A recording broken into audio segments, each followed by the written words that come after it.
hello' নমস্কাৰ সকলোকে স্বাগতম জনাইছোঁ KSK এডুকেয়াৰ চেনেলটোলৈ হায়াৰ ছেকেণ্ডাৰী লেভেলৰ গ্ৰেড 3 পৰীক্ষা যে অনুষ্ঠিত হৈ গ'ল সেই পৰীক্ষাৰ পেপাৰৰ গণিত বিষয়টোৰ পৰা কি প্ৰশ্ন আহিছিল গোটেইকেইটা প্ৰশ্ন আমি আলোচনা কৰিম আৰু গোটেইকেইটা প্ৰশ্ন আপোনালোকে হোৱাটছএপ যোগেদি টেলিগ্ৰাম যোগেদি পঠোৱা হয় আৰু গোটেইকেইটা প্ৰশ্ন মেমৰি বেছড হয় তো ইয়াতে 30টা প্ৰশ্ন আছে আৰু এই গোটেইকেইটা প্ৰশ্ন আমি খুব ধুনীয়াকৈ আলোচনা কৰিম লগতে কৈ যাম যে আগৰ পেপাৰৰ পৰা কোনকেইটা প্ৰশ্ন ডাইৰেক্টলি কপি পেষ্ট কৰি দিছে প্ৰথম প্ৰশ্নটোলৈকে আগবাঢ়ি যাম আৰু এই প্ৰথম প্ৰশ্নটো 2022 বৰ্ষত অনুষ্ঠিত হোৱা এডিআৰই পেপাৰ 3 অৰ্থাৎ হায়াৰ ছেকেণ্ডাৰী লেভেলৰ পেপাৰখনৰ পৰাই এই প্ৰশ্নটো উঠাই দিয়া হৈছে এইবাৰো আহিছে গতিকে আগৰ পেপাৰসমূহ ভালদৰে চাব যিকেইটা পৰীক্ষা বাকি আছে সেইকেইটা পৰীক্ষাৰ কাৰণে আগৰ পুৰণা পেপাৰসমূহ ভালদৰে আপোনালোকে চাই ল'ব প্ৰথম প্ৰশ্নটোত কি উলিয়াব দিছে আমাক ভগ্নাংশ দিছে কিছুমান আৰু সেই ভগ্নাংশবিলাক বৰ্গমূলৰ ভিতৰত খুমাই দিছে হাঠা বিস্কুটৰ ভিতৰত খুমাই দিছে ওকে আৰু অপচনবিলাকতো আমাৰ বৰ্গমূল দিছে সেইকাৰণে আমি বৰ্গমূলটো চাব নালাগে আমি অকল ভগ্নাংশ কেইটা চাম কি ভগ্নাংশ দিছে 1/2 দিছে 1/3 দিছে 1/4 দিছে আৰু 2/3 দিছে বেলেগ বেলেগ পদ্ধতিৰ দ্বাৰা আমি এনসাৰবিলাক উলিয়াব পাৰোঁ আৰু সবচে ভাল পদ্ধতিটো হৈছে ক্ৰছ মাল্টিপ্লিকেশ্যন পদ্ধতি তো আমি যদি ক্ৰছ মাল্টিপ্লাই কৰোঁ 3 * 3 2 * 2 এনেকৈ ক্ৰছ মাল্টিপ্লাই কৰিম আমি 3 * 3 2 * 2 তো ইয়াতে সৰু হ'ল 2টো সৰু হ'ল 2টো কাৰ ওপৰত আছে 1/3 ওপৰত আছে অৰ্থাৎ 1/3 ভগ্নাংশটো 1/2 ভগ্নাংশতকৈ সৰু হয় গতিকে মই 1/2 ভগ্নাংশটো কাটি দিম ওকে নেক্সট মই কম্পেয়াৰ কৰিম 1/3 আৰু 1/4 এই দুটাৰ মাজত তো কেনেকৈ কম্পেয়াৰ কৰিম ক্ৰছ মাল্টিপ্লাই কৰি কেনে 4 * 4 3 * 3 তো ইয়াতে সৰু কোনটো হ'ল 4 সৰু হ'ল নে 3 সৰু হ'ল 3 সৰু হ'ল কাৰ ওপৰত আছে 1/4 ৰ ওপৰত আছে অৰ্থাৎ 1/4 টো সৰু হয় কাটকে 1/3 কে নেক্সট আমি কম্পেয়াৰ কৰিম 2/3 ৰ লগত কেনেকৈ ক্ৰছ মাল্টিপ্লাই কৰি কেনে আৰু ডাঙৰবিলাক কাটি যাম ওকে 3 * 3 4 2 * 8 এতিয়া 3 সৰু নে 8 সৰু 3 সৰু কাৰ ওপৰত আছে 1/4 ৰ ওপৰত আছে অৰ্থাৎ 1/4 টো আমাৰ কাৰেক্ট এনসাৰ হৈ যাব option D is the correct answer আৰু এটা মেথড আছে বাট সেই মেথডটো সদায় কামত নিদিয়ে কেতিয়াবা কামত দিয়ে কেতিয়াবা নিদিয়ে 80-90% কামত দিয়ে ঠিক আছে আৰু সেই মেথডটো হৈছে নিউমাৰেটৰ আৰু ডিনমিনেটৰৰ মাজৰ ডিফাৰেন্সটো উলিয়াই লোৱা লব আৰু হৰ দুয়োটাৰ মাজৰ পাৰ্থক্যটো উলিয়াই লোৱা যেনেকৈ 1 আৰু 2 পাৰ্থক্যটো হৈছে 1 আৰু 3 পাৰ্থক্য 2 1 আৰু 4 পাৰ্থক্য 3 2 আৰু 3 পাৰ্থক্য 1 য'ত বেছি পাৰ্থক্য থাকিব সেইটো হৈছে সৰ্বনিম্ন ভগ্নাংশ কিহৰ কাৰণে প্ৰপাৰ ফ্ৰেকশনৰ কাৰণে প্ৰকৃত ভগ্নাংশৰ কাৰণে ঠিক আছে তো ইয়াতে 1/4 ইজ দা কাৰেক্ট আনসাৰ এনেকেও আমি আনসাৰ পাব পাৰোঁ বাট এইটো এটা প্ৰপাৰ এটা ৱে নহয় ঠিক আছে ক্ৰছ মাল্টিপ্লিকেশ্যনটো একদম প্ৰপাৰ ৱে হয় ঠিক আছে তো নেক্সট আমি আগবাঢ়িম প্ৰশ্ন নম্বৰ 2 লৈকে এই প্ৰশ্নটো অলৰেডি পৰীক্ষাত আহা প্ৰশ্ন হয় 2022 বৰ্ষৰ হায়াৰ ছেকেণ্ডাৰী লেভেলৰ গ্ৰেড 3 পৰীক্ষাত অলৰেডি আহিছে এই প্ৰশ্নটো আৰু এইবাৰো ৰিপিট কৰিছে ওকে কি দিছে চোৱা 2 numbers are in the ratio 2:3 দুটা সংখ্যা আছে আৰু সংখ্যা দুটা 2:3 এই অনুপাতত আছে লসাগু আৰু গসাগুৰ পূৰণফল দিয়া আছে 96 বুলি আৰু আমি সংখ্যা দুটাৰ যোগফলটো উলিয়াব লাগে ওকে সংখ্যা দুটা আমি লিখিম 2x আৰু 3x বুলি আমি সংখ্যা দুটা লিখিম কিয় কাৰণ আমাৰ অনুপাতত দি থৈ দিয়া আছে 2 আৰু 3 এই অনুপাতত দি থৈ দিয়া আছে সংখ্যা দুটা সেই কাৰণে আমি 2x আৰু 3x বুলি লিখি ল'ব পাৰিম ওকে এটা 2x আৰু 3x ৰ এলসিএম আৰু এইচসিএফ কি হয় উলিয়াই ল'ব পাৰা নহলে ডাইৰেক্টলি মাল্টিপ্লাই কৰি দিব পাৰা কিয় আমি এটা জানো যে দুটা সংখ্যাৰ পূৰণফল মানে কি হয় এলসিএম ইনটু এইচসিএফ ৰ সমান হয় ইয়াতে সংখ্যা দুটা আছে এটা আছে 2x এটা আছে 3x গতিকে দুটা পূৰণ কৰি দিম 2x ইনটু 3x পূৰণ কৰি দিম এলসিএম আৰু এইচসিএফ ৰ পূৰণফল দিয়াই আছে 96 সিঙ্গল উলিয়াই লৈ কোনো উলিয়াব পাৰা কিন্তু এইটো মেথডত অকমান শৰ্ট হৈ যায় okay 2 3 6 6x square is equal to 96 6 রে 96 কাটি দিয়া কিমান বাৰ যাব 6 গুণ 6 6 6 গুণ 37 অৰ্থাৎ x স্কোয়াৰৰ ভ্যালু হৈ গল 16 ইয়াৰে পৰা x ৰ ভ্যালু কি পাম আমি বৰ্গমূল 16 অৰ্থাৎ 4 হৈ যাব x ৰ ভ্যালু হৈ গল 4 ওকে বুজি পালো আমাক উলিয়াব দিছে সংখ্যা দুটাৰ যোগফল অৰ্থাৎ সংখ্যা দুটা আছিল এটা আছিল 2x এটা আছিল 3x দুটা যোগ কৰিলে পাম 5x x ৰ ভ্যালু যেহেতু 4 পালো ইয়াতে আমি x ৰ জাগাত 4 বহাই দিম এই x ৰ জাগাত 4 বহাই দিম তেতিয়া কি হ'ব 5 পূৰণ 4 5 4 গুণ 20 option C two correct answer হৈ যাব আশা কৰিছো আপোনালোকে সকলোৱে এই প্ৰশ্নৰ উত্তৰটো দিব পাৰিছে নেক্সট আমি আগবাঢ়িম কোৱেশ্চন নম্বৰ 3 লৈকে ওকে কোৱেশ্চন নম্বৰ 3 লৈকে আমি আগবাঢ়িছো আৰু এই প্ৰশ্নটো 2022 বৰ্ষৰ এডিআৰই পেপাৰ 3 ৰ পৰা উঠাই দিয়া হৈছে কিন্তু অকনমান ইয়াতে স্লাইড এটা বস্তু চেঞ্জ কৰিছে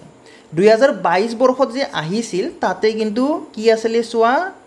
ইয়াতে 2z আছিল কিন্তু এইবাৰ যে খুদিলে তাতে কিন্তু ইয়াতে 2 টো দিয়া নাই কিন্তু একে বস্তু গুটেখিনি একে কনসেপ্ট একে ভ্যালু একে মাত্ৰ উলিয়াব দিয়া বস্তুটো just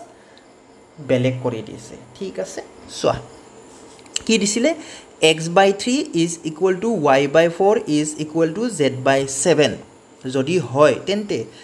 x plus y plus z divided by z কিমান হৈ যাব ওকে তো দুটা অঙ্ক আমি কৰিম দুটা প্ৰশ্নই আমি সমাধান কৰিম যে তলত 2z থাকিলে কি হ'ব বা তলত z থাকিলে কি হৈ যাব ওকে ঠিক আছে তো x/3 মানে x ৰ ভ্যালু 3 হয় y/4 ইয়াতে y ৰ ভ্যালু 4 হৈ যাব z ৰ ভ্যালু 7 হৈ যাব তো মানবিলাক বহাই দিলে হৈ গল ওকে সো 2022 বৰ্ষত আহাটো প্ৰথমতে সলভ কৰি লও কি হৈ যাব x + y + z অৰ্থাৎ 3 + 4 + 7 আৰু তলত কি 2 * z অৰ্থাৎ 2 * 7 হাতে 3 10 14 2 7 গুণ 14 ওপৰত 14 হল তলত 14 হল 14 14 কাটিব একবাৰ যাব অপচন এটো কাৰেক্ট আছিল 2022 বৰ্ষৰ কাৰণে এতিয়া 2024 বৰ্ষত কি কৰিছে তলত এই 2 টো নহা কৰি দিছে অকল z দিছে তো কি হ'ব x আছিল 3 y আছিল 4 আৰু z আছিল 7 আৰু z আছিল তলত 7 হৈ যাব খাতে 3 10 14 ওপৰত হৈ গল 14 তলত আছে 7 খাতেৰে 14 কাটিম দুইবাৰ যাব অৰ্থাৎ অপচন সি টো হৈছে 2024 বৰ্ষৰ কাৰণে आंसरটো আশা কৰো পাৰিছে আপোনালোকে পাৰিছে নেক্সট কোৱেশ্চন নম্বৰ 4 এই কোৱেশ্চন নম্বৰ 4 টো কিহত আহিছিল জানে 2022 বৰ্ষৰ পেপাৰ 1 ত আহিছিল অৰ্থাৎ ক্লাস 8 লেভেলৰ যি গ্ৰেড 4 আছিল সেই তাৰে পৰা এই প্ৰশ্নটো উঠাই দিছে হয়তো ভ্যালুটো অলপ ইফাল খিফাল থাকিব পাৰে কিন্তু আপোনালোকে এই প্ৰশ্নটো পঠাই দিছিলে ওকে সো ইয়াতে হয়তো ভ্যালুটো জেনাৰেলি ভ্যালুটো ইয়াতে কি দিয়ে 1:3 দিয়ে 2:3 দিয়ে 1:5 দিয়ে 2:5 দিয়ে ওকে ভ্যালু বিলাক জেনাৰেলি এনেকুৱা দিয়া দেখা যায় বা কেতিয়াবা 2:3 2:3 টো ইয়াতে দিছো বাৰু ওকে তো এইখিনি ভ্যালু জেনাৰেলি পৰীক্ষা সমূহত অহা দেখা যায় ওকে জেনাৰেলি এইবিলাক ভ্যালুৱে পৰীক্ষা দিয়া দেখা যায় ওকে তো যেটো মই স্ক্ৰিনত দেখুৱাই দিছো এই 4 নম্বৰ এই কোৱেশ্চনটো 2022 বৰ্ষৰ ক্লাস 8 লেভেলৰ গ্ৰেড 4 ত আহিছিল এতিয়া গ্ৰেড 3 ত আহিছে মই বাৰে বাৰে কৈ থাকো সেই কাৰণে যে গ্ৰেড 4 ৰ পেপাৰ সমূহ চাব লাগে কাৰণ ডাইৰেক্টলি উঠাই দিয়া দেখা পাও এই প্ৰশ্নটো যেনেকৈ উঠাই দিলে ওকে তো সোৱা দুটা বৃত্তৰ ব্যাসাৰ্ধৰ অনুপাত 2:3 হয় এই বৃত্তবোৰৰ ক্ষেত্ৰফলৰ অনুপাত কি হ'ব আমাক খুদিছে এতিয়া সব বৃত্তৰ ক্ষেত্ৰফল বুলি ক'লে কি হয় পাই r স্কয়াৰ হয় ওকে এটো এটা বৃত্ত প্ৰথম বৃত্তটোৰ কাৰণে ব্যাসাৰ্ধ মই r1 ধৰিম দ্বিতীয় বৃত্তটোৰ কাৰণে ব্যাসাৰ্ধ r2 বুলি ধৰিম তেতিয়া প্ৰথম বৃত্তটোৰ কাৰণে কালি হৈ যাব পাই r1 স্কয়াৰ আৰু দ্বিতীয় বৃত্তটোৰ কাৰণে কালি হৈ যাব পাই r2 স্কয়াৰ অনুপাতত লাগে কাৰণে মই মাজত অনুপাত দিম তেতিয়া পাই কেনসেল যাব তেতিয়া ইয়াৰ পৰা কি গম পালো যে যি ৰেডিয়াস আছিল যি ব্যাসাৰ্ধ আছিল সেই ব্যাসাৰ্ধটো বৰ্গ কৰি দিলেই আমি কি পাও বৃত্তবোৰৰ বা বৃত্ত দুটাৰ ক্ষেত্ৰফলৰ অনুপাতটো পাই যাও ওকে সো আমি কি কৰিম প্ৰশ্নত যি মান দিছে তাক আমি বৰ্গ কৰি দিম বৰ্গ কৰি যি পাম সেইটোৱে কাৰেক্ট এনসাৰ হৈ যাব ওকে যদি 2:3 আছিলে এইবাৰ পৰীক্ষাত এটোটো বাৰু 2022ত ওকে কিন্তু ভ্যালুটো এক্সাক্ট মনত নাই বুলি কৈছে যোনে পঠাইছিলে ভ্যালুটো এক্সাক্ট তেওঁৰ মনত নাই বাট এই প্ৰশ্নটো আহিছিল ওকে কিছুমানে 2:3 কৈছে কিছুমানে 1:3 কৈছে ওকে তো যিয়ে নহওক ভ্যালু আমি ওয়েটো জানিব লাগে যে কেনেকৈ কৰিম এই কুৱেশ্যনটো বা কেনেকৈ কৰিব লাগে ওকে কি কৰিব লাগে স্কোয়াৰ কৰি দিলে হৈ গ'ল যদি কুৱেশ্যনটো 2:3 আছিল দেন এনসাৰ উইল বি 4:9 কেনেকৈ স্কোয়াৰ কৰি দিলে হৈ গ'ল যদি 1:3 আছিল দেন এনসাৰ উইল বি 1:9 যদি 1:5 আছিল দেন এনসাৰ উইল বি 1:25 যদি 2:5 আছিল then answer will be 4:25 okay যি আছিলে সেইটোৱে হৈ যাব ওকে মান যদি 2:3 আছিল দেন এনসাৰটো হৈ যাব 4:9 মান যদি 1:3 আছিল দেন এনসাৰ হৈ যাব 1:9 কেনেকৈ স্কোয়াৰ কৰি দিলে হৈ গ'ল যদি 1:5 আছিল দেন 1:25 যদি 2:5 আছিল দেন 4:25 হৈ যাব কাৰেক্ট এনসাৰ ওকে ওকে সাধাৰণতে এইকেইটা ভ্যালুৱে দিয়া দেখা যায় পৰীক্ষাসমূহত নেক্সট আমি আগবাঢ়িম কুৱেশ্যন নম্বৰ 5 লৈকে আৰু এই কুৱেশ্যন নম্বৰ 5 টো আহিছিলে 2022 বৰ্ষৰ পেপাৰ নম্বৰ 5 ৰ আহিছিল অৰ্থাৎ ড্ৰাইভাৰৰ পেপাৰত আহিছিল ড্ৰাইভাৰৰ পেপাৰত অহা প্ৰশ্ন হয় এইটো ডাইৰেক্টলি কি কৰি দিছে কপি পেস্ট কৰি দিছে নতুনকৈ আৰু প্ৰশ্ন বনোৱাই নাই ইমানে মানে এলেহুৱা নতুনকৈ প্ৰশ্ন বনোৱাই নাই আগৰ পেপাৰৰ পৰাই উঠাই দিছে গ্ৰেড 3 গ্ৰেড 4 গোটেইবিলাক মিলি কেনে কম্পাইল কৰি দিছে কি দিছে চোৱা 1 মিটাৰ কিউব আয়তনৰ এটা ঘনকৰ পৰা 1 সেন্টিমিটাৰ কিউব আয়তনৰ কিমানটা ঘনক কাটি উলিয়াব পৰা যাব যিকিটাই পুৰণা পেপাৰ ভালদৰে চাইছে তেওঁলোকৰ পৰীক্ষা বঢ়িয়া হৈছে একদম সহজ পাইছে তো ইয়াতে চোৱা ডাঙৰ এটা কি আছে ডাঙৰ এটা ঘনক আছে এই ডাঙৰ ঘনকৰ পৰা আমি সৰু সৰু ঘনক কাটি উলিয়াব লাগে ঠিক আছে তো আমি কি কৰিম ডাঙৰ ঘনকৰ যি আয়তন আছে সেই আয়তনটো আমি ডিভাইড কৰি দিম বাই সৰু ঘনকৰ আয়তনেৰে ডাঙৰ যি কিউব আছে তাৰে ভলিউমটো আমি ডিভাইড কৰিম কিহেৰে ডিভাইড কৰিম সৰু যি আমি কাটি কেনে উলিয়াব লাগে সেইটোৰে ডিভাইড কৰিম ঠিক আছে তো ডাঙৰটোৰ আয়তন কিমান দি আছে 1 মিটাৰ কিউব মানে হৈছে 1 metre into 1 metre into 1 metre হয় আৰু সৰুটোৰ হৈছে 1 সেন্টিমিটাৰ কিউব মানে হৈছে 1 centimetre into 1 centimetre into 1 centimetre হয় এতিয়া চাবা যে 1 মিটাৰ মানে কিমান সেন্টিমিটাৰ 1 মিটাৰ মানে 100 সেন্টিমিটাৰ সো এই 1 মিটাৰৰ জাগাত মই লিখিম 100 centimetre into 100 centimetre into 100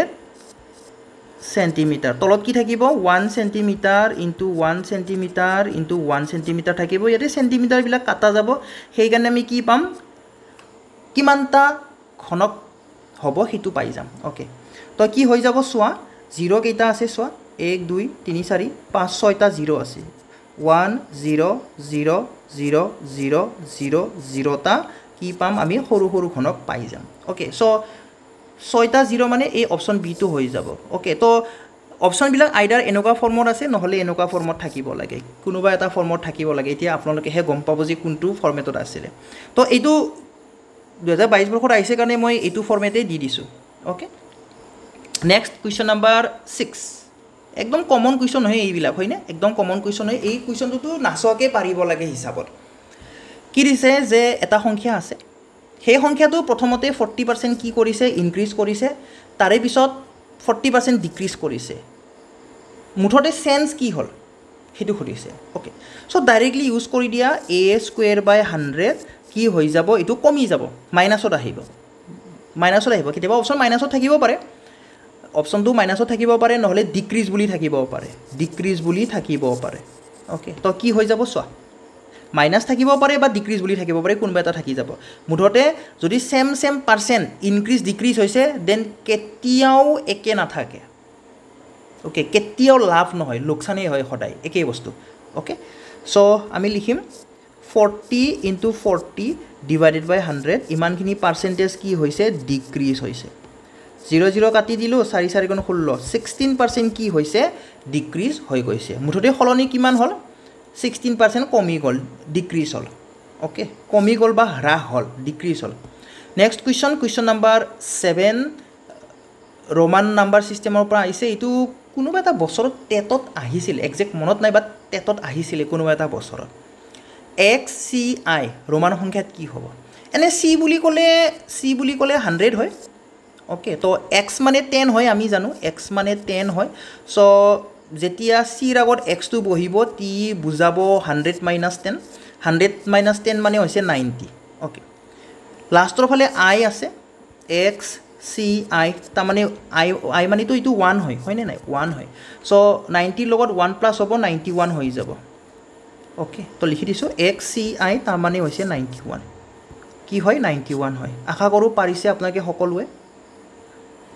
next আছে question number 8 একদম easy PG 2 to the power x is equal to 32 হলে x ৰ মান কিমান হৈ যাব তো এই 32 ৰ জাগাত আমি কি লিখিব পাৰিম 2 to the power 5 লিখিব পাৰিম কিয় আমি বেস একে কৰি লম ৰাইট সাইড আৰু লেফট সাইড বেস একে কৰি লম লেফট সাইডে বেস আমাৰ ভূমি আমাৰ 2 আছে সেই কাৰণে ৰাইট সাইডটো ভূমি আমাৰ 2 কৰিম ভূমি আমি 2 কৰিম ঠিক আছে তো x ৰ ভ্যালু কি পালো আমি x ৰ ভ্যালু 5 পাই গলো x ৰ ভ্যালু 5 পাই গলো ওকে চাই লোৱা x ৰ ভ্যালু কি পাই গলো 5 পাই গলো ওকে কোৱেশ্চন নাম্বাৰ 9 এইটো আপোনাৰ টেটত আহা প্ৰশ্নই হয় ক'ব গলে এই ডিভিজিবিলিটিৰ হয় টেটত আহা প্ৰশ্ন হয় জাস্ট তাকে অকমান ইফাল সিফাল কৰি দিছে বেলেগ একো নাই ওকে 43x5 এই সংখ্যাটো যদি 9 এৰে বিভাজ্য হয় তেন্তে x ৰ মান কি হ'ব পৰীক্ষাসমূহত ডিভিজিবিলিটিৰ পৰা সাধাৰণতে 3 দিয়ে 9 দিয়ে 11 দিয়ে ওকে 11 দিয়ে 18 দিয়ে আৰু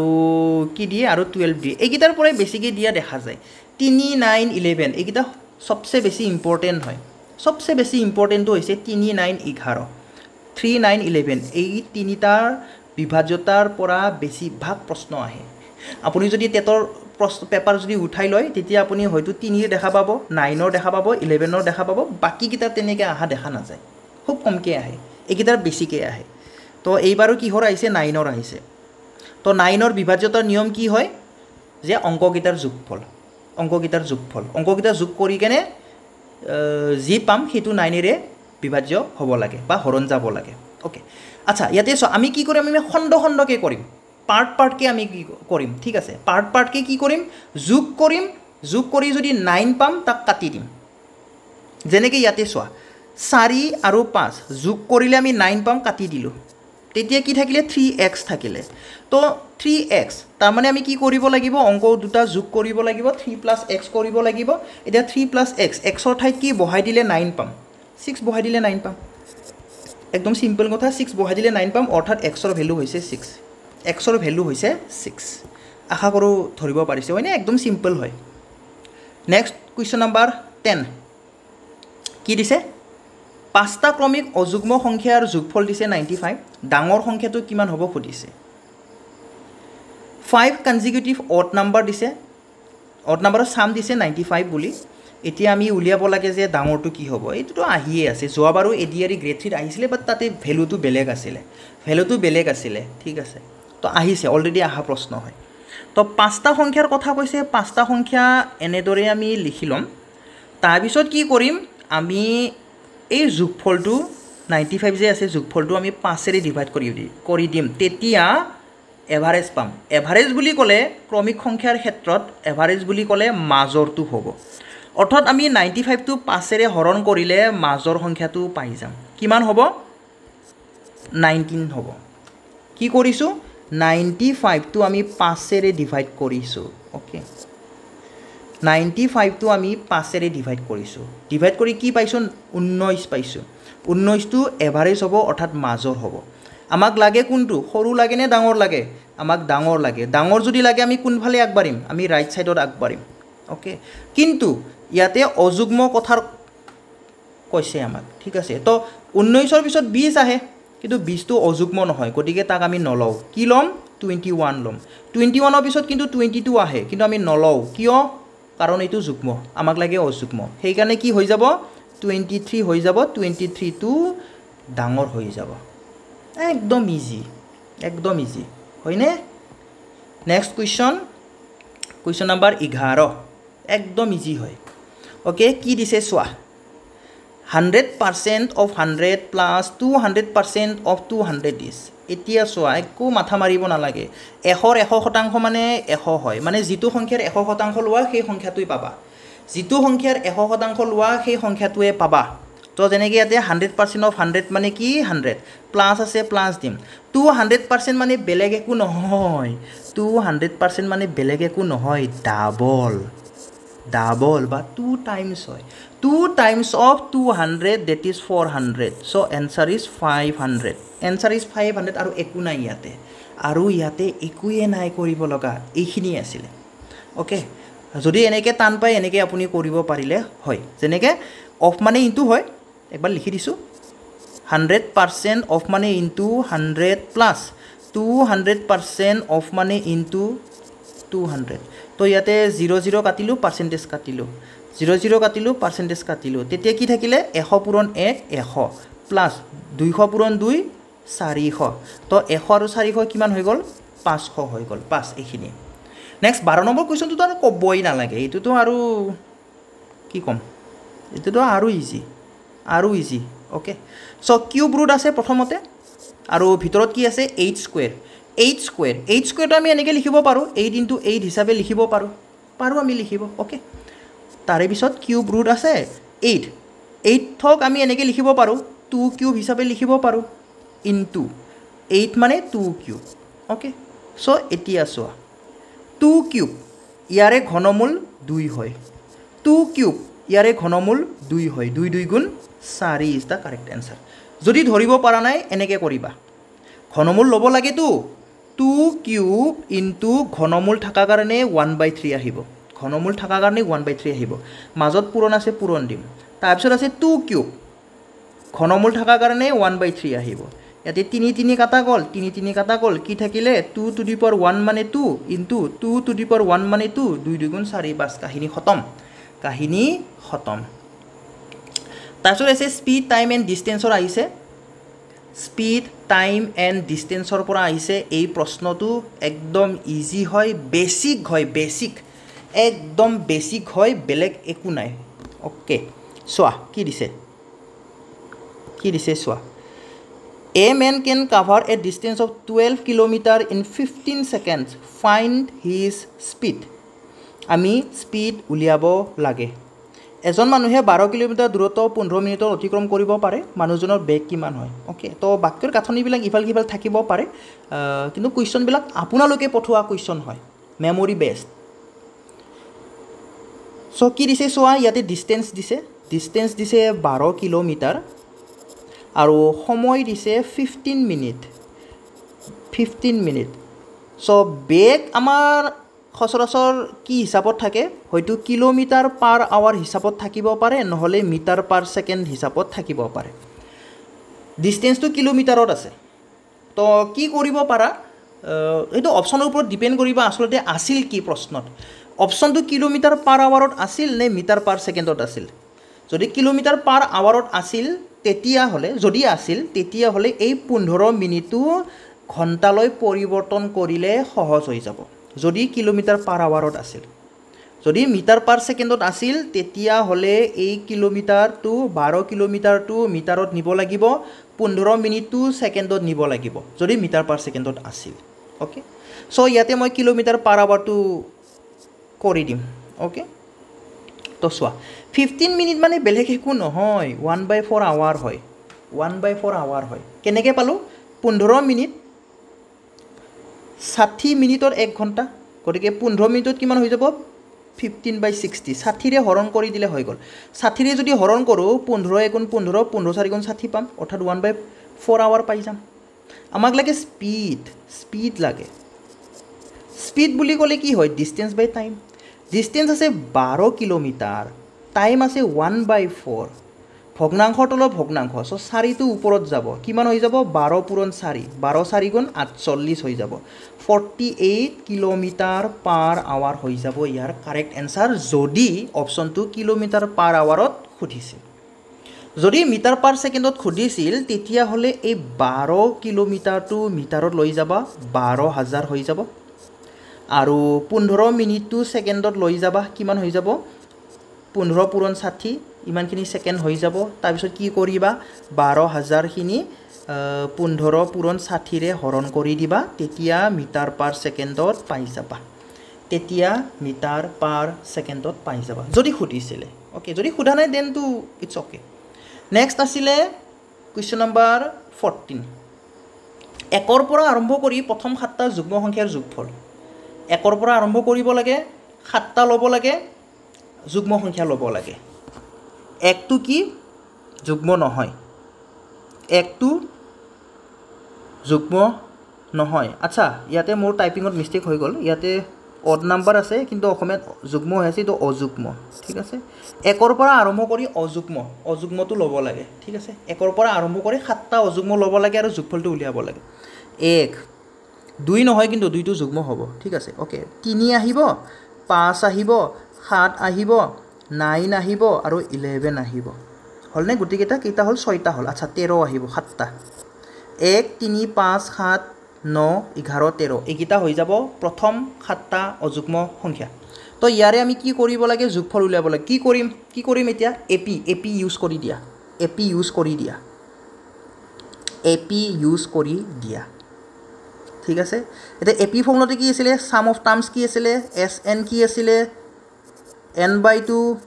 হোল a প্লাস an আছিল a first term an last term okay ইয়াতে কেইটা পদৰ কথা কৈছে 7টা পদ 7টা টাৰ্মৰ কথা কৈছে গতিকে 7/2 হৈ যাব ইনটু a আছে 1 ফার্স্ট টার্ম আছে 1 লাস্ট টার্ম আছে 13 তো কি হৈ যাব 7/2 ইনটু 13 একে 14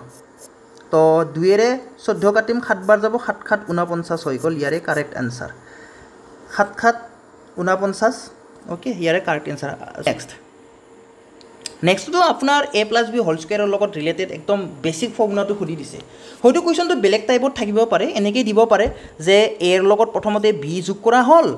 তাৰপিছত বৰ্গ কৰা হল তেতিয়া c পাই এনেকৈ থাকিব পাৰে d টো এনেকৈ থাকিব পাৰে যে a ৰ পৰা b বিয়োগ কৰা হল বৰ্গ কৰা হল তেতিয়া d পাই এনেকৈ দিব পাৰে ওকে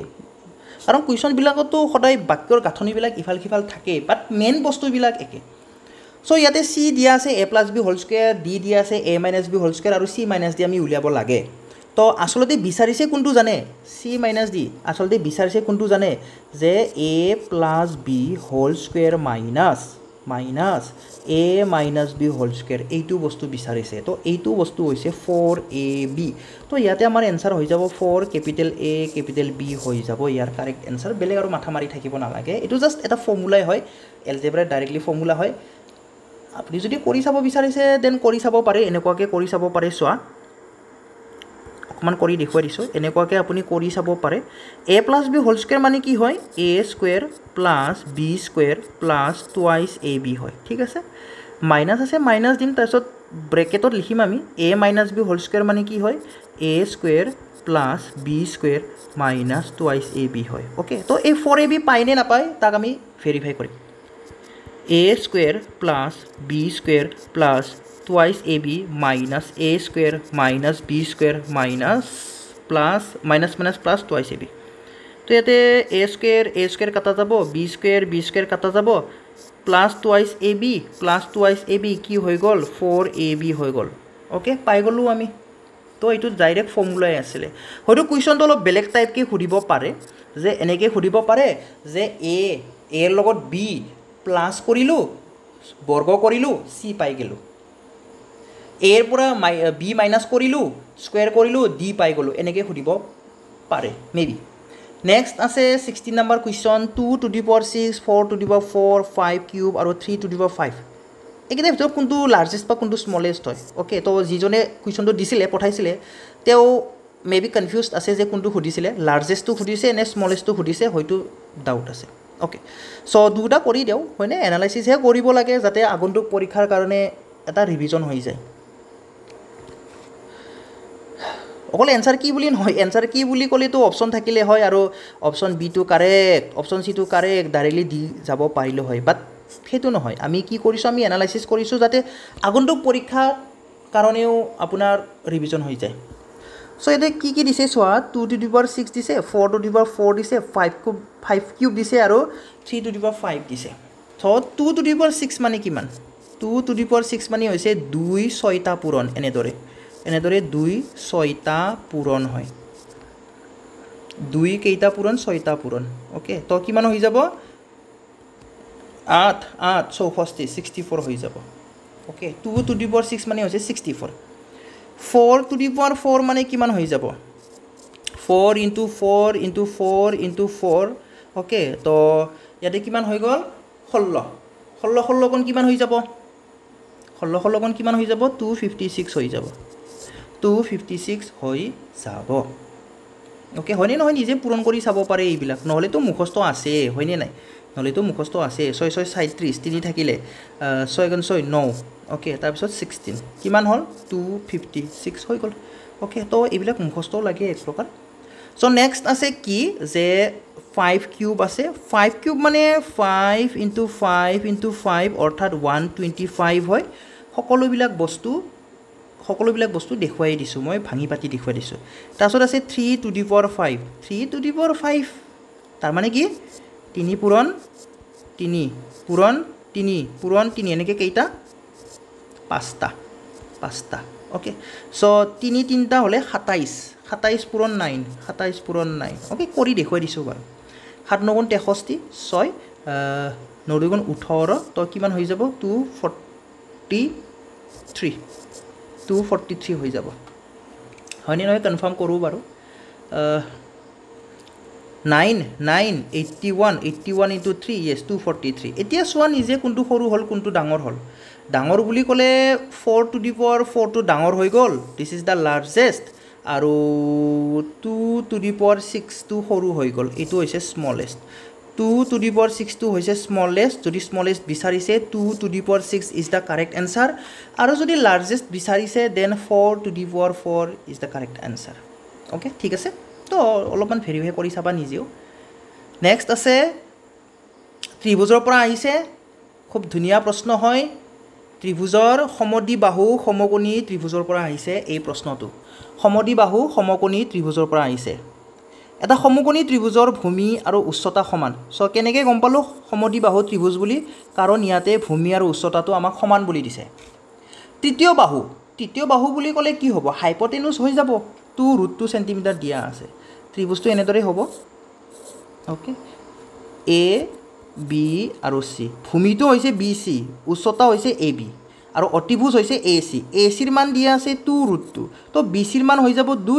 এ বিৰ মান হৈ যাব 2 বি চিৰ মান 2 হ'ব এ বিৰ মান 2 হৈ যাব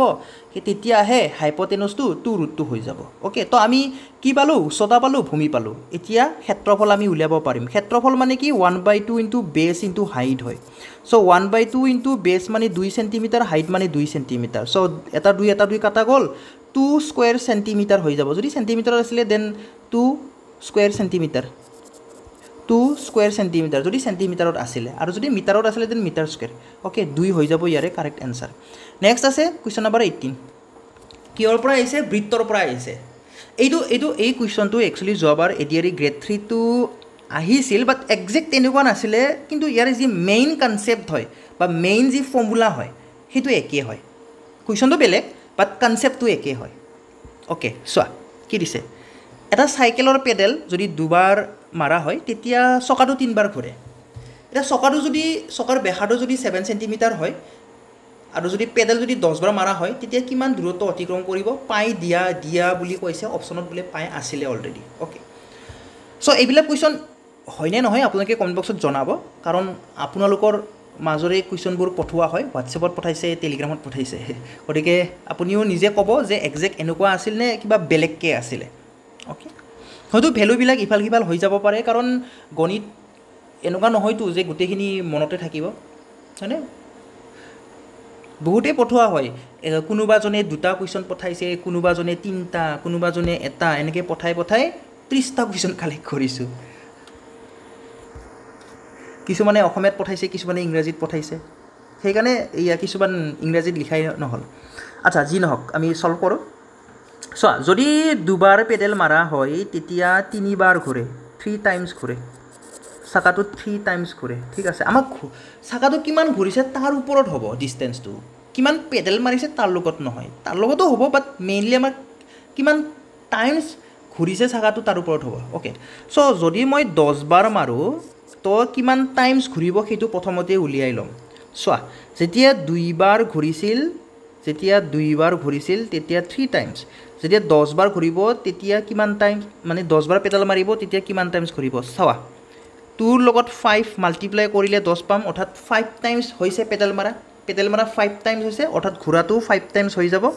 3 পূৰণ 5 15 বাৰ ঘূৰিছে চাকাটো 15 বাৰ ঘূৰিছে অৰ্থাৎ n হৈ যাব এইটো nৰ ভ্যালু 15 কিমান টাইমছ 15 টাইমছ ঘূৰিছে এটা এই 15 বাৰ যে চাকাটো ঘূৰিলে এবাৰ ঘূৰোতে কিমান ডিষ্টেন্স কভাৰ কৰিব ইয়াৰ পৰিধিৰ সমান সাৰ্কামফাৰেন্সৰ সমান ডিষ্টেন্স কভাৰ কৰিব অৰ্থাৎ টুৱাইস পাই আৰৰ সমান ডিষ্টেন্স কভাৰ কৰিব n টাইমছ ঘূৰিলে n টো মাল্টিপ্লাই কৰিব লাগে এই কনসেপ্টৰ পৰা যোৱাবাৰ এডিআৰই গ্ৰেড 3 প্ৰশ্ন আহিছে কুৱেশ্যনটো বেলেগ কিন্তু কনসেপ্ট দেখে ওকে সো কি হ'ব চোৱা n হৈছে 15 ইনটু 2 পাইটো দিয়াই থাকা বুলি কৈছে আৰৰ ভ্যালু 70 সেন্টিমিটাৰ তো মই ইয়াতে 70 সেন্টিমিটাৰ বুলি লিখিম ওকে সো মিটাৰতো থাকিব পাৰে ইউনিট বিলাক ওকে তো যদি মিটাৰত আছে দেন অবিয়াস কথা যে এনসাৰটো বেলেগ হৈ যাব ওকে সো আপুনি নিজে ক'ব যে সেন্টিমিটাৰত আছিল নে মিটাৰত আছিল নে 70 ঠাইত কিবা 7 আছিল বেলেগ থাকিব পাৰে ভ্যালুটো ওকে তো চোৱা কিমান হৈ যাব 15 2 গুণ 30 30 আৰু 70 মাল্টিপ্লাই কৰি দিলে হৈ গ'ল ওকে পাইটো পাই হিচাপে থাকি যাব 3 7 গুণ 21 21 তাৰ পিছত 00 পাই ইমানখিনি সেন্টিমিটাৰ ডিসটেন্সই কভাৰ কৰিব যদি মিটাৰত আছিল দেন মিটাৰত কনভাৰ্ট কৰি ললে হৈ গ'ল ওকে ঠিক আছে next question a is to b দিয়া আছে 3 then we have to find out 144a is to 36b okay so ইয়াতে চোৱা আমাক a is to b ৰ ভ্যালু 3 বুলি দিয়া আছে একচুয়ালি 3 is to 1 হয় 1 থাকিলে একচুয়ালি নিলিখিলেও কথা নাই বাৰু যদি 1 থাকে তলত তেতিয়া লিখা নহয় ওকে পিছফালে থাকা মানে তলত থাকা তো তেতিয়া লিখা নহয় ওকে তো একচুয়ালি কি হয় 3 is to 1 হয় a ৰ ভ্যালুটো হৈছে 3 আৰু b ৰ ভ্যালুটো হৈছে 1 সো ডাইৰেক্ট পুট কৰি দিলে হৈ গ'ল আৰু কি আৰু 144 into 3 is to 36 into 1 হয় ঠিক আছে কেনেকৈ কি পালো a is to b মানে হৈছে 3 হা 3 তো a by b হৈ যাব আমি যদি ফ্ৰেকশনত লিখো সো 3 by 1 তলত 1 থাকিলে লিখা নহয় ওকে তো ইমানখিনি তো কাটাকাটি কৰা 3 ৰে 36 কাটা 12 বাৰ যাব 12 ৰে 144 কাটা 12 বাৰ যাব যদি অপচনত 12:1 আছিল হেতু কাৰেক্ট आंसर নহলে অপচনত 12 বুলিও থাকিব পাৰে 12:1 থাকিলেও কাৰেক্ট 12 থাকিলেও কাৰেক্ট ওকে নেক্সট কোৱেশ্চন কি কৈছে ইয়াতে চোৱা যে এজন মানুহে ইনভেস্ট কৰিছে কিবা এটা টকা ইনভেস্ট কৰিছে কিবা এটা কোম্পানীত ষ্টক মাৰ্কেট হ'ব পাৰে মেবি ওকে এক মাহত ডাবল হয় এই যে স্ক্যাম হৈ গ'ল আমাৰ হয়নে এক মাহত ডাবল হোৱা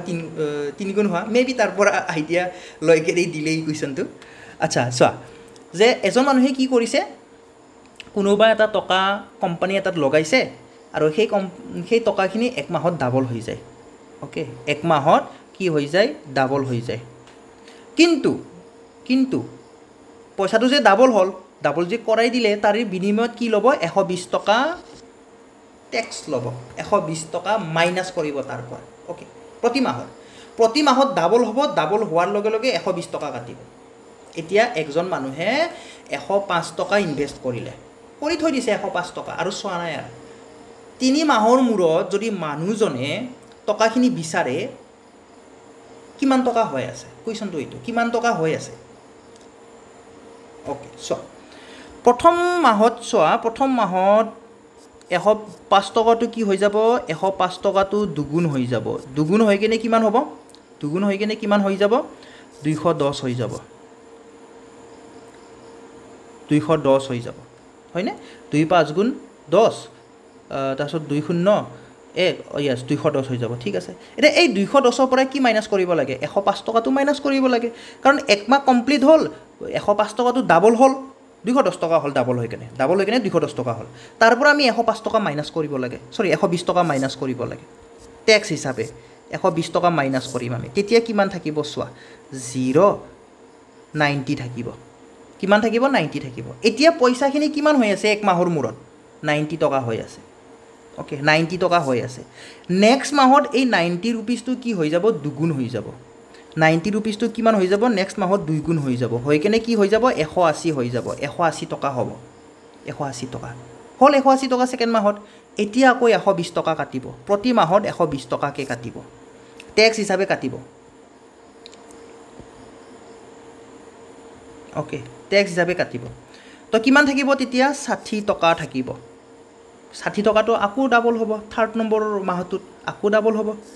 60 তো আকৌ ডাবল হলে কিমান হৈ যাব 120 টকা হৈ যাব 3 নম্বৰ মাহটো কমপ্লিট ডাবল হৈ গল পইচা এটা সার্ভিস ট্যাক্স বা ট্যাক্স হিচাপে দিব লাগিব 120 টকা তো এনেকে কৰি কৰি 3 মাহৰ অন্তত কিমান হৈ গল 0 হৈ গল ইয়াক বুৰ্বক বনাই দিলে যে আমি পইচাখিনি আমি টকাখিনি ডাবল কৰিম কিন্তু আমাক ট্যাক্স দিবা লাগিব 120 টকা মানুহজনে 105 টকা ইনভেস্ট কৰিলে দেখা পালে হাপাং পাং 0 টকা হৈ আছে গুটিখিনি লুটি লৈ গল আমাৰ এই স্ক্যাম কৰাৰ নিচিনা একে কথা এইটো ওকে স্ক্যাম কৰি দিলে লাষ্টত কি হৈ গল হাপাং পাং ডাইনাছৰৰ লাড্ডুটো থাকি গল ডাইনাছৰৰ আন্ডাটো থাকি গল নেক্সট কোৱেশ্চন নম্বৰ 21 80 আৰু 100ৰ মাজত কিমানটা মৌলিক সংখ্যা আছে মৌলিক সংখ্যা বুলি ক'লে কি হয় মৌলিক সংখ্যা বুলি ক'লে যাৰ উৎপাদকটো মাত্ৰ দুটা এক আৰু নিজে হয় ঠিক আছে তো ইয়াতে মই আনসাৰটো লিখি ধৰিছো 83 89 97 তিনটা আছে okay next question number 22 simple ইন্টাৰেষ্টত পইচাখিনি দুগুণ কৰিব লাগে এবাৰ সিম্পল ইন্টাৰেষ্টত হয় পইচা দুগুণ কৰিব লাগে ওকে সৰল সুতত কোনো ধনৰাশি 12 বছৰ দুগুণ হয় সুতৰ হাৰ কিমান হ'ব ৰেট অফ ইন্টাৰেষ্ট আমি উলিয়াব লাগে আর আমি উলিয়াব লাগে ওকে সো সোয়া এমাউন্টটো কি ডাবল হ'ব লাগে প্ৰিন্সিপাল পি আছিলে দুইগুণ হ'ব লাগে সো টুৱাইস পি হৈ গল তাৰ মানে যি সিম্পল ইন্টাৰেষ্ট হিচাপে পাব মূলধনৰ সমান পাব লাগিব মূলধনটো হৈছে পি এই পি টকাটো ডাবল হ'ব টুৱাইস পি হৈ গল তাৰ মানে সুদ হিচাপে কিমান টকা পালে সুদ হিচাপে প্ৰিন্সিপালৰ সমান পালে অৰ্থাৎ পি পালে আমি আৰ উলিয়াব লাগে আমি জানো যে সিম্পল ইন্টাৰেষ্টৰ ফৰ্মুলাটো কি হয় পি আৰ টি বাই 100 হয় is equal to simple interest এইটো হৈছে সিম্পল ইন্টাৰেষ্ট উলিওৱা ফৰ্মুলা ইয়াতে প্ৰিন্সিপাল হৈছে পি ৰেট অফ ইন্টাৰেষ্ট আমি নাজানো সময় কিমান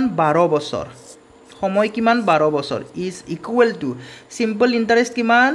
পি ওকে তো ইয়াতে পি কাটা গল আর উইল বি ইকুয়াল টু কিমান হৈ যাব 100/12 হৈ যাব 100/12 ইমানখিনি পার্সেন্ট কি হৈ গল ৰেট অফ ইন্টাৰেষ্ট হৈ যাব ইমানখিনি পাৰ্সেন্ট তো এইখিনি সৰু কৰিব পাৰা 4 ৰে কাটা 25 4 গুণ 100 আৰু 3.5 গুণ 12 তো ইমানখিনি পাৰ্সেন্ট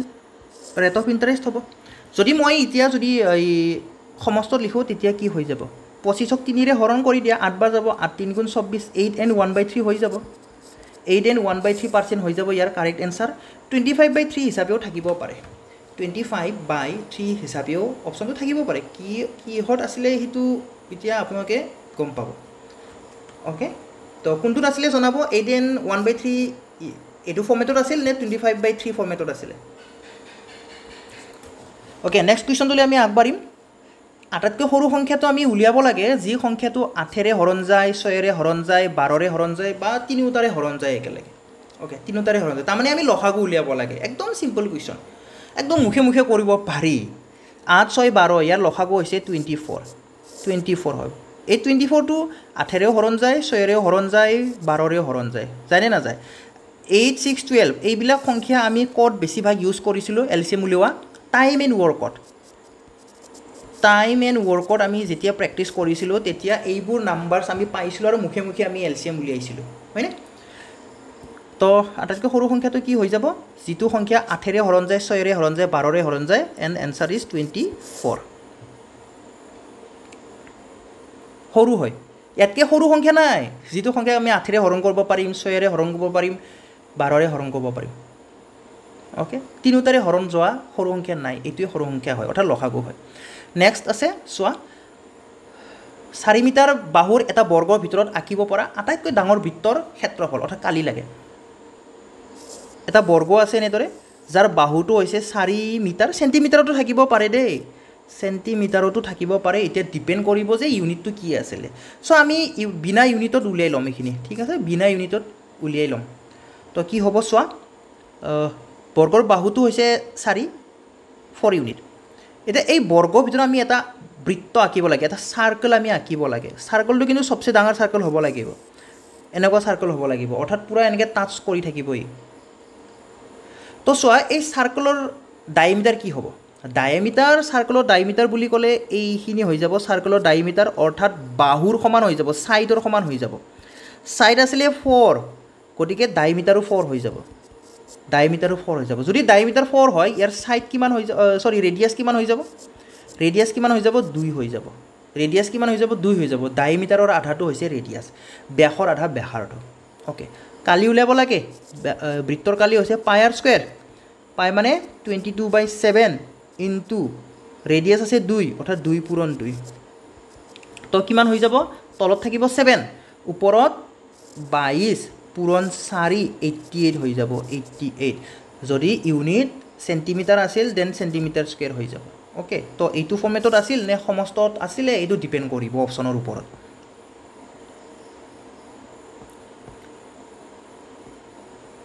ওকে নেক্সট কোৱেশ্চন কোনো এটা সংখ্যাৰ বৰ্গৰ পৰা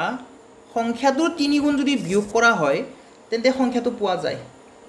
এই যে মই যে এটা দিছিলো যে কোনো এটা সংখ্যাৰ লগত নিজৰ লগত পূৰণ কৰিলে নিজকে পোৱা যায় একে নিচিনা হৈ গ'ল ইয়াতো হয়নে নাই ক'ব গ'লে কোনো এটা সংখ্যাৰ বৰ্গৰ পৰা কি সংখ্যা নাজানো x ধৰিলো তাক বৰ্গ কৰি দিলো ওকে x ধৰিলো বৰ্গ কৰি দিলো ইয়াৰ পৰা সংখ্যাটো 3 গুণ x আছিলে সংখ্যাটো 3 গুণ বুলি ক'লে 3x হৈ যাব বিয়োগ মানে মাইনাস তেতিয়া সংখ্যাটো পায় অৰ্থাৎ x2 পায় ঠিক আছে এতিয়া চাবা এই মাইনাস 3x যে আছে ইয়াক যদি মই ৰাইট সাইডত লৈ আহো এইফালে আনিলে প্লাস 3x হৈ যাব নে নাই হৈ যাব হয়নে প্লাস 3x হৈ যাব তেতিয়া x স্কয়াৰৰ মানটো কি পালো আমি x + 3x 4x পালো x স্কয়াৰ মানে হৈছে 4x x এৰে স্কয়াৰটো কাটা যাব ওকে x এৰে x স্কয়াৰ কাটিলে x পাম অৰ্থাৎ x ৰ ভ্যালু 4 হৈ যাব 4 এনসাৰ ইজ 4 হয়নে নহয় ভেৰিফাই কৰি চাব পাৰি যেনেকে চোৱা সংখ্যাটোৰ বৰ্গ 16 সংখ্যাটোৰ 4 গুণ 3 4 12 মাইনাস কৰিলে 4 পাম এই সংখ্যাটো 4 আছিল ওকে ভেৰিফাই কৰি আমি চাব পাৰো নেক্সট কোৱেশ্চন চোৱা এটা ভগ্নাংশ আছে এটা ফ্ৰেকশন আছে সেই ফ্ৰেকশনৰ নিউমাৰেটৰৰ লগত 4 পূৰণ কৰিব লাগে আৰু ডিনমিনেটৰৰ লগত 9 পূৰণ কৰিব লাগে কৰিলো কৰাৰ পিছত যেটো ফ্ৰেকশন পাম সেই ফ্ৰেকশনটো উলুটা কৰিব দিছে ৰিভাৰ্স কৰিব দিছে প্ৰতিক্ৰম প্ৰতিলোম কিবা তেনেকে শব্দ থাকিব পাৰে মুঠতে উলুটা কৰিব দিছিলে হয়নে চোৱা আমিতো ভগ্নাংশটো নাজানো গতিকে ভগ্নাংশটো আমি x/y ধৰিম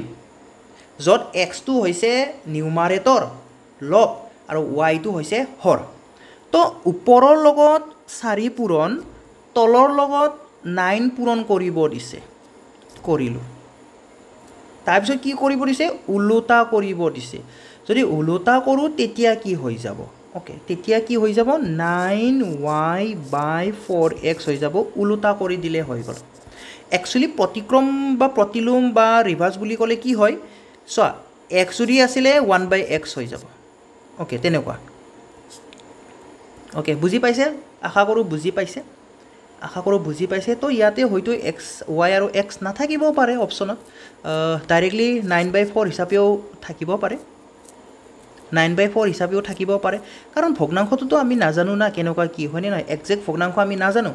তো ভগ্নাংশটো যদি 1/1 বুলি ধৰা হয় যদি ধৰা হয় 1/1 টো এটা ভগ্নাংশ হয়নে নাই 1/1 টো এটা ভগ্নাংশ হয় তো তাৰে ওপৰৰ লগত 4 পূৰণ তলৰ লগত 9 পূৰণ এটা কৰিব দিছে ঠিক আছে তো তেতিয়া আমি ভগ্নাংশটো পালো 4/9 প্ৰতিক্ৰম বুলি ক'লে উলুটা হলে 9/4 হৈ যাব ওকে সো অপচনত মেবি 9/4 আছিল ওকে কাৰণ যেটো আমি ধৰো হেতু বস্তু নাইকিয়া কৰিব লাগে একচুয়ালি তো ইয়াতে আমি যদি ভগ্নাংশটো x/y বুলি ধৰিছো হে আমি এক্সাক্ট ভ্যালু নাজানো কাৰণে হয়নে নাই তেনেকুৱা কথা তো 1/1 বুলি ধৰি লব পাৰা ওকে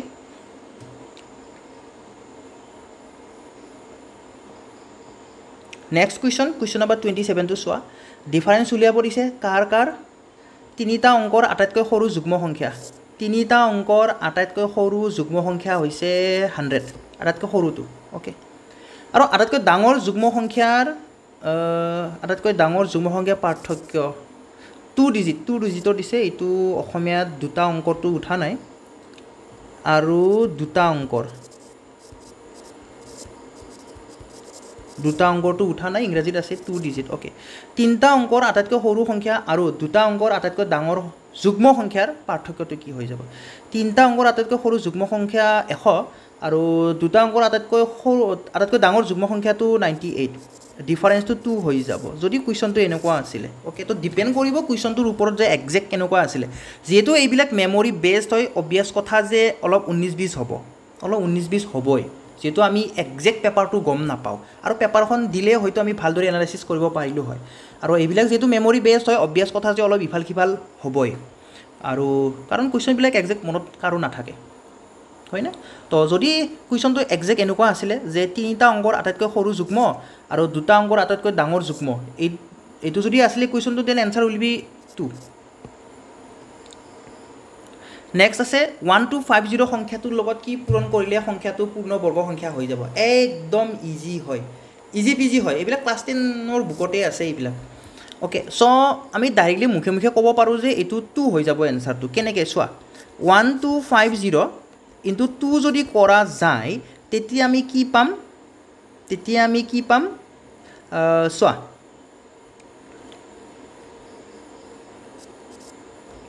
কি পাম 0 12 দুগুণ 24 25 পাই যাম ঠিক আছে 25 মানে 25 ইনটু 100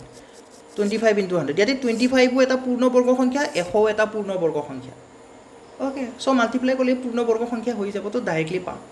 সো যদি কুৱেশ্যনটোত পূৰণৰ ঠাইত হৰণ আছিলে তথাপিও আমাৰ এনসাৰটো 2 হৈ যাব একদম ইজি পিজি হয় ওকে যদি ফ্যাক্টৰাইজ কৰিব ইচ্ছা কৰে ফ্যাক্টৰাইজ কৰিলেও আপুনি এনসাৰটো পাই যাব 1250 2 এৰে হৰণ কৰো 2 6 12 2 দুগুণ 4 2 5 গুণ 10 এটা 625 টো কি হয় 625 টো এটা পারফেক্ট স্কয়ার নাম্বার হয় আমি জানোৱে 625 টো হয়নে নাই 25 into 25 মানে 625 হয়নে নাই তো ইয়াক আৰু আমি সৰুৰে হৰণ কৰাৰ কোনো দৰকাৰে নাই হয়নে নাই তো এটো জৰা হিচাপে আছে 2 টো অকলখৰীয়া আছে তো 2 হ'ব এনসাৰটো হৰণে হওক পূৰণে হওক answer is 2 okay next question কি দিছে চোৱা a plus b ৰ মান 8 দিছে b plus ৰ মান 20 দিছে আৰু c plus a ৰ মান 18 দিছে আৰু আমি a square plus b square উলিয়াব লাগে ওকে তো এক্সাক্ট ভ্যালু এইটো আছিল নে প্ৰথমতে এইটো জনাব কিছুমানে এইটো দিছে কিছুমানে অলপমান বেলেগ কি দিছে কৰবাত ইফাল সিফাল হৈ আছে মেবি কিছুমানে b plus c টো 20 দিছে কিছুমানে c plus a টো 20 দি পঠাইছে ওকে তো এইবোৰৰ ওপৰত ডিপেন্ড কৰিব হেকাৰণে মই কৈছো মেমৰি বেসড হয় যেহেতু তো অলপ ইফাল সিফাল হ'ব পাৰে মানবিলাক বাট আমি বস্তুখিনি এনালাইজ কৰি কিনে চাব লাগে যে কেনেকুৱা আহিছিলে বস্তুটো আৰু কেনেকৈ আমি সহজে এনসাৰটো উলিয়াব পাৰিলো হয় সো a plus b ৰ মান 8 দিছে b plus c ৰ মান 20 দিছে তো এইকিটা মই প্লাস কৰি দিম তেতিয়া কি হৈ যাব চোৱা a plus b b plus c plus কৰিব পাৰা নহলে a plus b আৰু c plus a প্লাস কৰিব পাৰা মুঠতে দুটা প্লাস কৰি দিবা তেতিয়া বেছি ইজি হৈ যাব যিকোনো দুটা প্লাস কৰি দিবা ওকে যিকোনো দুটা প্লাস কৰি দিব পাৰা মই এই প্ৰথম দুটাই প্লাস কৰি দিছো বাৰু ওকে a plus b আৰু b plus c প্লাস কৰি দিছো প্লাস কৰিলে কি পাম b টো দুটা আছে ইয়াতো আছে অৰ্থাৎ twice b হৈ যাব হয়নে নাই যেনেকৈ a plus twice b plus c is equal to কিমান 8 plus 20 28 হৈ যাব এতিয়া চাবা এতিয়া c plus a ৰ মান দিয়া আছে 18 তো ইয়া a plus c মানে তো c plus a হয় a plus b মানে তো c plus a হয় তো এই a plus b বা c plus a ৰ জায়গাত আমি কি লিখিব পাৰিম আমি লিখিব পাৰিম plus 18 বুলি লিখিব পাৰিম সো 28 ৰ পৰা 18 যদি মাইনাস কৰো তেতিয়া কি পাম 28 ইয়াৰ পৰা যদি 18 মাইনাস কৰো then we will get 10 the b ভ্যালুটো উলাই লোৱা কেনেকৈ পাম 2 এৰে 10 কাটা 5 পাম b is 5 আচ্ছা ধৰিব পৰা নাই ন চোৱা লিখি দিছো বাৰু গুটিখিনি স্টেপ বাই স্টেপ লিখি দিছো চোৱা মুখে মুখে কৰিলে কিছুমানে বুজি নাপায় a plus b মানে 8 দিয়া আছে বি প্লাছ চি মানে 20 দিয়া আছে মই এনেকৈ তলে তলে যোগ কৰিম A plus B plus B twice B plus C is equal to 28 এতিয়া এই A plus twice B plus C যে আছে ইয়াক মই সজাই পৰে এনেকৈ লিখি লওঁ A plus C plus twice B is equal to 28 এতিয়া এ প্লাছ চি মানে হৈছে 18 ইয়াৰ চোৱা এ প্লাছ চি বা চি প্লাছ এ একে কথা 18 দিয়া আছে plus twice B is equal to 28 চ' 18টো ইফালে আনা কি হৈ যাব -18 হৈ যাব হয়নে লেফ্ট সাইডৰ পৰা ৰাইট সাইড গ'লে তো 28ৰ পৰা 18 মাইনাছ কৰা কিমান পাম 10 পাই যাম চ' লিখিছোঁ বাৰু 10 2ৰে কাটি দিয়া আৰু 10ক কিমান বাৰ যাব 5 বাৰ যাব চ' বিৰ ভেলু 5 পাই গ'লোঁ যদি বিৰ ভেলু 5 হয় এৰ ভেলু কিমান হৈ যাব মুখে মুখে কি নোৱাৰিম নেকি এৰ ভেলু 3 হৈ যাব কিয় কাৰণ এ প্লাছ বি কৰিলে 8 পাব লাগে বিৰ ভেলু 5 পালোঁ এৰ ভেলু 3 হ'লেহে 8 হ'ব এ প্লাছ বি 8 হ'ব তেতিয়া হয়নে চ' এৰ ভেলু পালোঁ 3 বিৰ ভেলু পালোঁ এৰ ভেলু পালোঁ 3 বিৰ ভেলু 5 পালোঁ বিচাৰিছে এ স্কুৱেৰ প্লাছ বি স্কুৱেৰ অৰ্থাৎ 3 স্কুৱেৰ প্লাছ 5 স্কুৱেৰ বিচাৰিছে 3 স্কুৱেৰ মানে 9 5 স্কুৱেৰ মানে 25 অৰ্থাৎ 34 is the correct answer next আছিলে মেডিয়ান উলিয়াব দিছিলে মধ্যমা বুলি ক'লে মাজৰটো মধ্যমা বুলি ক'লে মাজৰটো উলিয়াবৰ আগতে আমি কি কৰিব লাগিব সংখ্যাবিলাক সৰুৰ পৰা ডাঙৰলৈকে সজাই ল'ব লাগিব এতিয়া এইবিলাক বা একজেক্ট এইবিলাক বা আছিল নে নাই ওকে তো এইটো পঠাইছে তো মেবি এইটো হ'ব পাৰে তো আপোনালোকে জনাব যে একজেক্ট এই ভেলুকেইটা আছিল নে বেলেগ কিবা ভেলু আছিলে ওকে তো যি নহওক আমি বস্তুখিনি এনালাইজ কৰোঁ হয়নে তো কি কৰিবা ডাঙৰৰ পৰা সৰু কৰি ল'ব পাৰা নহ'লে সৰুৰ পৰা ডাঙৰ কৰি ল'ব পাৰা সৰুৰ পৰা ডাঙৰ কৰি ল'ব পাৰা নহ'লে ডাঙৰৰ পৰা সৰু সজাই ল'ব পাৰা মই সৰুৰ পৰা ডাঙৰলৈকে সজাই দিওঁ সৰুৰ পৰা ডাঙৰ বুলি ক'লে -2টো চবতছে সৰু হয় -2 -1 এই দুটা নিগেটিভ নাম্বাৰ হয় এই দুটা বাওঁফালে থাকিব তাৰপিছত 1 আহিব 1 আহিলে 2 আহিলে 3 আহিলে 5 আহিলে 6 আহিলে এতিয়া চোৱা মাজত কোনটো পৰিলে লেফ্ট সাইড 3টা ৰাইট সাইড 3টা মাজত পৰিলে 2 is the correct answer 2 is the correct answer okay 2 is the correct answer যদি মেডিয়ান হয় যদি মিন উলিয়াব দিলে হয় যদি মাধ্য উলিয়াব দিলে হয় তেতিয়া কি হ'লে হয় মাধ্য যদি উলিয়াব দিলে হয় মাধ্যত কি কৰিব লাগে এৰিথমেটিক মিন অৰ্থাৎ এভাৰেজ উলিওৱা মিন উলিওৱা একে কথা ওকে তো চোৱা -2 কাটা যাব 1 কাটা যাব তেতিয়া থাকিব কি 5 6 11 11 3 14 যোগফলটো 14 হৈ যাব ডিভাইডেড বাই কেইটা নাম্বাৰ 1 2 3 4 5 6 7টা নাম্বাৰ অৰ্থাৎ মিনু কি হৈ যায় একে হৈ যায় 2 হৈ যায় ওকে মেডিয়ান আৰু মিন দুয়োটাই 2 হয় 2 is the correct answer okay কি বা বিচাৰিছিলে এতিয়া একজেক্ট হয়নে নাই মেডিয়ান বুলি কৈছে আপোনালোকে চ' যদি মেডিয়ান হয় 2 আৰু যদি মিন হয় তথাপিও 2 হয় ওকে তো এই 30টা কুৱেশ্যন আমি ডিছকাছ কৰিলোঁ আপোনালোকে যিকেইটা পঠাইছিলে তো এই 30টাৰ ভিতৰত আপোনালোকে কেইটামান পাৰিলে কাৰেক্ট কৰিব কমেণ্ট বক্সত জনাব বাৰু আৰু একজেক্ট এনেকুৱাই আছিল নে অলপ 19-20টো হ'বই জানেই আৰু কৈ আছোঁ হয়নে যিহেতু মেমৰি বেছড হয় চ' ক'ৰবাত 19-20 হৈ যাব পাৰে তো জনাব আপোনালোকে যে একজেক্ট এনেকুৱাই আছিল নে কিবা আৰু অলপ বেলেগ ইফাল সিফাল আছিলে কোনটো কুৱেশ্যনত ইফাল সিফাল আছিলে কমেণ্ট বক্সত জনাই দিব ঠিক আছে তো সামৰোঁ ক্লাছটো ইমানতে সামৰোঁ লগ পাই থাকিমে ঠিক আছে নেক্সট পৰীক্ষাৰ কাৰণে নিশ্চয় গণিতৰ ক্লাছ আগবঢ়াম আপোনালোকে সকলোৱে চাব আৰু যদি চেনেলটো ছাবস্ক্ৰাইব কৰে ছাবস্ক্ৰাইব কৰি লৈ ল'ব শেষলৈ চোৱাৰ বাবে ধন্যবাদ